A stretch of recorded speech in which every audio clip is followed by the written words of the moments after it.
So the only thing Josh dislikes more than Severus Snape and Harry Potter is the Academy Awards. Not just like this year, but just in general.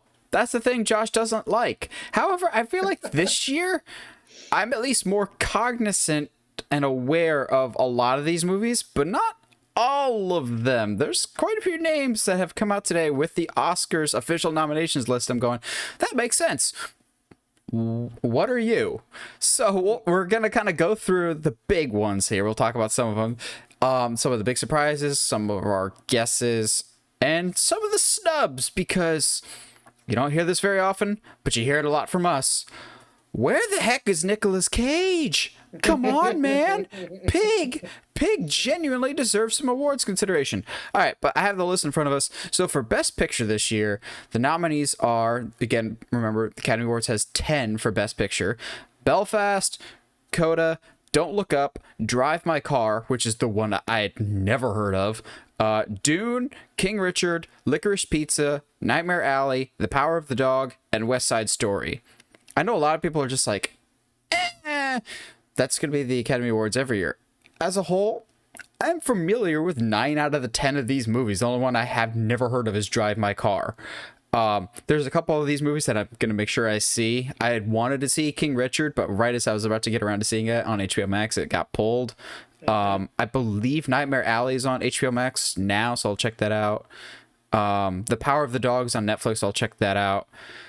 But I've heard really good things about both Coda and West Side Story. If there's one big omission here of like swap it for something else, absolutely take out Don't Look Up. Like, I'm not the biggest not the biggest Adam McKay fan. Like, The Big Short was okay, but I hated Vice.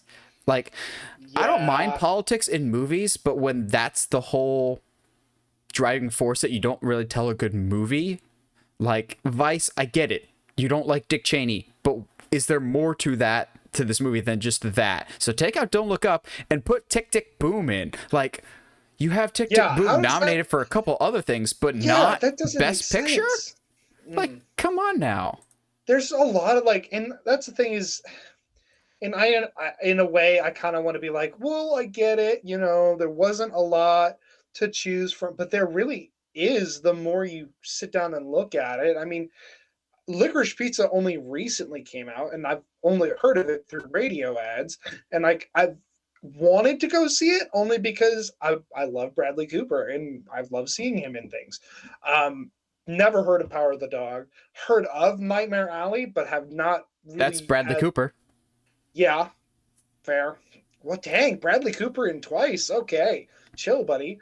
But like, I will say this every year. I feel like the Oscars is pointless because you're not really looking at all movies. You're just looking at the quote unquote, like really artsy stuff. Like Dune is really weird that it's on this list because Dune has a lot of awards consideration. And I think that's because it's Denis Villeneuve, who the Academy already liked ahead of time. Yeah, but like it's hardcore sci-fi. Like really hardcore sci-fi. And sci-fi is rarely so that kind of sci-fi is rarely on this list. I don't know, dude. I hate awards shows. I just hate them. So then we have Best Director. So we got Paul Thomas Anderson for Licorice Pizza. So again, Licorice Pizza making its name. Kenneth Branagh, awesome. For Belfast, once again, I'll still say Kenneth Branagh's first Thor movie is one of the most underrated movies in the MCU. I love the first Thor movie, and you can never convince me otherwise. I really enjoy Kenneth Branagh. I don't know where I can find Belfast, but I wouldn't be surprised if a whole bunch of these find their way either back in theaters or find some way of streaming before the Academy Awards come out, because that's one I'm hearing a lot of talk about. You got Jane Campion, I believe that's how I'm pronouncing it, for The Power of the Dog. Yuseki? I believe in you. Ryusuke? I'll go with that one. That one sounds better.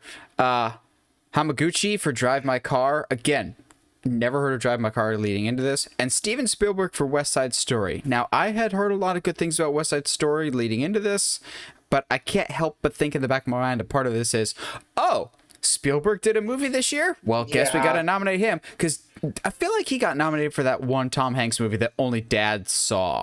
Bridge of Spies. Bridge of Spies. Oh, that one. Yeah. Yeah. Or I was thinking Captain Phillips, but there's that one. Yeah, there's that. I don't think that was Steven Spielberg. No, it wasn't. But like it wasn't. War Horse, not great, but I think he got nominated for that. So yeah. No, this is not a good movie. No, War Horse more like if you own this horse, you are dead, basically. Yeah. Like War Horse kind of sucked. Then we have Best Actress. You get Jessica Chastain for The Eyes of Tammy Faye. Olivia Colman again. Olivia Colman's been nominated like 3 of the past 4 years. It's insane. Olivia Colman for The Lost Daughter. Penelope Cruz for Parallel Mothers. Okay.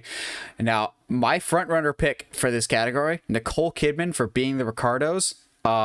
Being the Ricardos also probably should have gotten Best Picture over Don't Look Up. Being the Ricardos is fantastic. It's on Amazon Prime for those that have it. It's very much Aaron Sorkin, but it's really, really good. It basically follows Desi Arnaz and Lucille Ball during 1 week of filming a I Love Lucy episode, except it's the most... basically like the worst week of their life. Of Desi Arnaz is accused of cheating on Lucy, and Lucy's accused of being a communist, and these are all things that happen like in real life. Oh yeah, and she's doesn't she get pregnant or something? I haven't seen the movie, but I've seen some scenes from it, and I was like, and she finds out she's pregnant too. Yeah.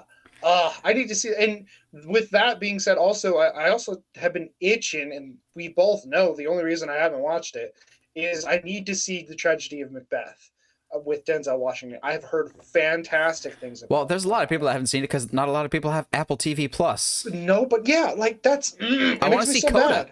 I might sign up for a trial just to get Coda, but... Oh, there's so much cool stuff. And then lastly, for Best Actress, something that just actually really makes my heart happy, Kristen Stewart for Spencer. This just makes me happy because... Kristen Stewart, like Robert Pattinson, has been putting in the work to improve as an actress and being really selective with the projects that she's in and doing, well, minus Charlie's Angels, and doing a really good job in them. And I hope this really gets her out of that Twilight shadow that film fans have not had her in a while, but the general population still will just go, let me do my funny Kristen Stewart impression on a late night TV show and pretend that Kristen Stewart's not a good actress. Like, she is a great actress, and I'm glad that she's getting nominated for something. Now for Best Actor, you got Javier Bardem for Being the Ricardos. That one actually surprised me a little bit. I think he's good in it, but not the best we've seen for Javier Bardem. Benedict Cumberbatch for The Power of the Dog. Not surprised there. And the one that I needed to see happen, Andrew Garfield for Tick, Tick, Boom. Y'all, I don't think Andrew Garfield's going to win for this, but he needs to. He is so good in Tick, Tick, Boom. And the fact that he had no singing experience prior to this movie, but absolutely crushes it, is just amazing. But the problem is, this category is so stacked already that I could genuinely see anyone winning this, except for maybe Javier Bardem. I think he's the long shot here. Because we also have Will Smith for King Richard, which, as soon as King Richard came out, people were going, oh, awards talk for Will Smith for the first time in a very long time. Then, as Josh mentioned, we also have Denzel Washington for The Tragedy of Macbeth. I'm going, it's Denzel. Denzel doesn't know how to half-ass anything. Like, nope. The thing is, has anyone seen The Tragedy of Macbeth? Because it's Apple TV Plus. And again, like, who has Apple TV Plus? I want to see these things. I might sign up, like, if they have a week trial, and I'll just binge Tragedy of Macbeth, Coda, and Ted Lasso, because everyone keeps talking about how great Ted Lasso is. Oh, dude, I've heard endless things about Ted Lasso. It's really frustrating because I really want to see, like Coda. I want to see Tragedy of Macbeth. But it's, who does it? Can somebody tell me? Does it come free with getting an iPhone? Like, yes. Is that a thing? Yes. Oh my gosh. That's of course annoying. It does. So then also, we're not going to cover all the categories, obviously, but Best Costume Design, Cruella. Of course, it has to. Like, it's one of the few good things about Cruella. Like, I didn't hate Cruella, but Cruella, Cyrano, Dune, thank God. Dune's costume design is outstanding. Nightmare Alley and West Side Story. All those make a lot of sense. The Academy loves those period pieces. If I had to guess, Dune or West Side Story, probably for that. I can see that. Best sound is kind of odd. Some of them make sense. Others I'm confused about.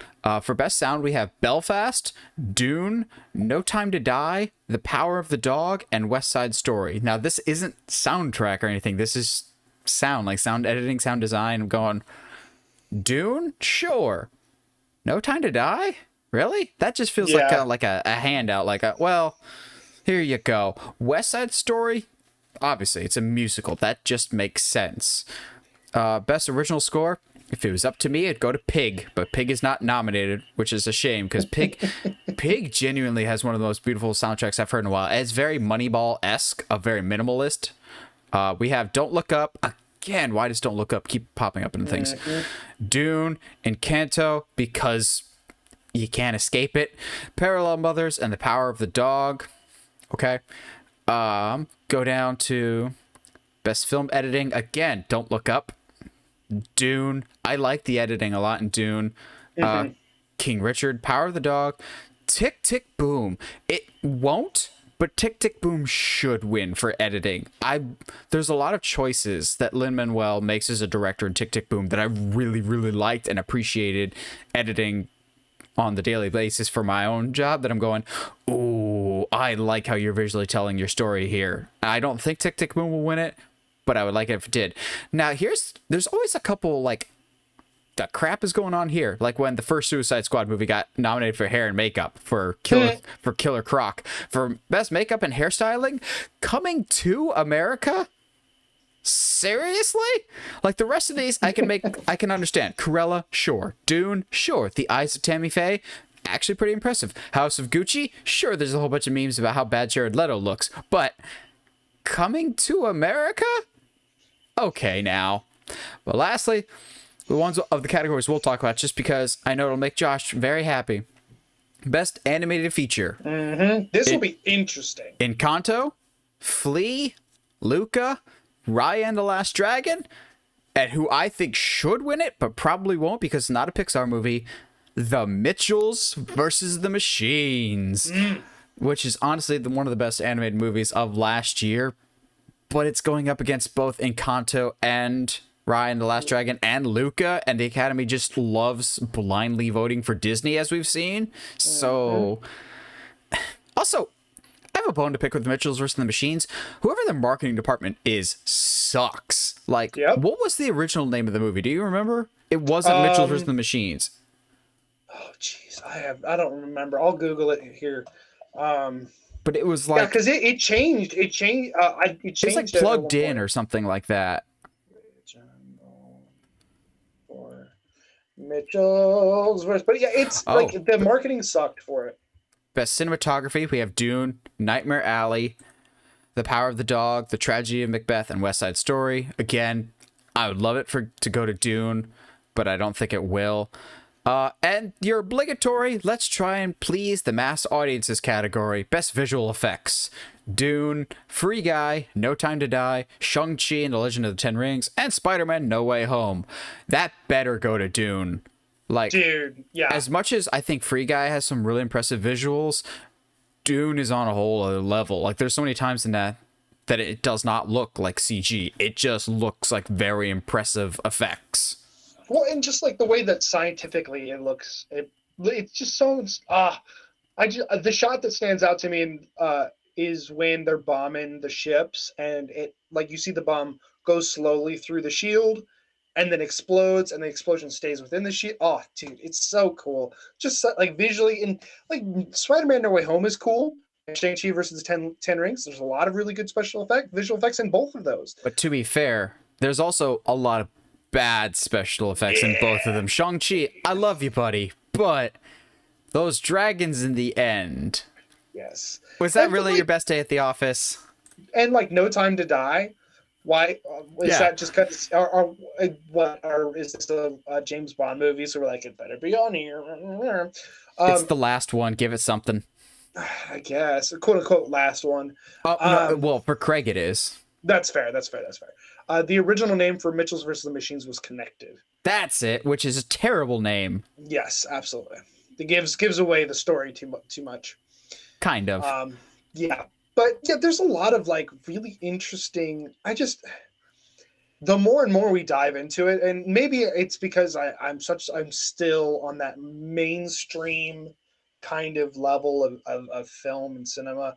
There's a lot of stuff that I have not had the opportunity to see, nor has it been marketed in a place in which I can see it. So like it having stuff like the tragedy of Macbeth in a place where, unless you got Apple TV, you ain't gonna see it. But then again, I guess you could say the same things about stuff that's on Netflix or stuff that's on HBO Max. Yeah, But Power of the almost, Dog or whatever yeah, else. I mean, but like stuff, almost everybody has Netflix these days. Almost everybody. I'm not gonna make a generalization and say that everybody has it, but like it's just, I don't know. It's. I've always hated Oscars because it has nothing. I feel like the work that people put into movies doesn't actually like give them awards. It's how much have you pandered to the That is Academy Board. exactly what it is. So it is what it is.